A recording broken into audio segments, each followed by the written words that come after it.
tudo tem um corpo, né?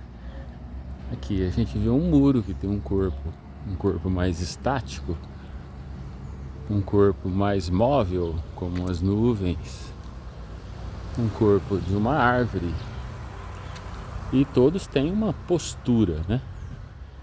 Então, aquela árvore ela tem um corpo, ela tem a sua postura, né? Esse carro tem um corpo e tem uma postura de carro. Então tudo tem postura e tudo tem corpo. Agora, não necessariamente só quem tem coluna vertebral que tem postura, né? Então, só os vertebrados que têm coluna vertebral, mas eles têm postura. Mas os invertebrados, como o caranguejo, por exemplo, ele tem postura, mas ele não tem coluna vertebral. Então, não necessariamente coluna tem a ver com postura, né? Então, os corpos se movem, são mais estáticos, né? Uns se movem mais lentamente, como uma rocha, e outros se movimentam muito rápido, como uma nuvem. E os corpos humanos também são assim, né? Algumas partes do corpo elas se movimentam mais, outras se movimentam menos, mas sempre numa certa demanda. Essa demanda ela é bem diferente, né?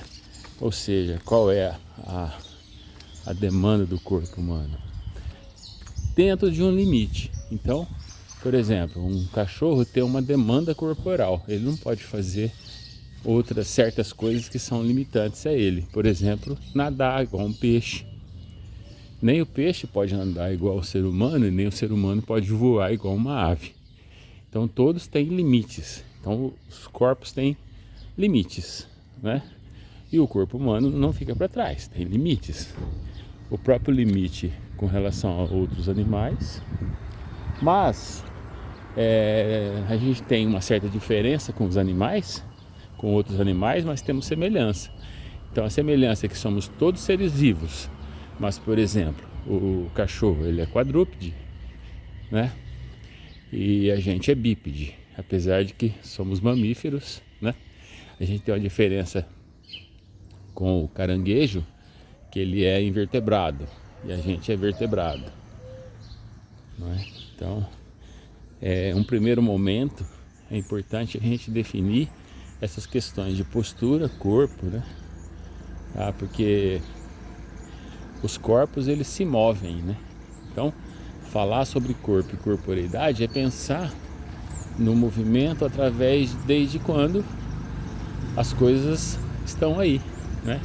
Especificamente com o ser humano, a própria postura, o próprio corpo humano, ele foi se adaptando. Esse corpo que a gente tem hoje, ele tem, vamos assim, aproximadamente 300 mil anos ou menos que a gente tem esse corpo, né? Os nossos ancestrais já tinha há 2 milhões de anos atrás era um pouco diferente, mas com a tendência à bipedia, tá? E essa questão também é importante a gente dizer que não nascemos prontos e acabados, né? Então o ser humano também, há 300 mil anos a gente tem mais ou menos esse corpo, ou menos. Mas o cachorro tem muito mais tempo com esse corpo, assim como o lagarto tem muito mais tempo com esse corpo do corpo deles do que a gente tem com o corpo nosso. Então essas coisas, as considerações iniciais são importantes nas nossas reflexões sobre corpo e corporeidade e postura, né? Então fica aí a reflexão inicial, a questão do corpo. E na próxima sessão a gente vai falar da nomeação do corpo, né? Então até a próxima.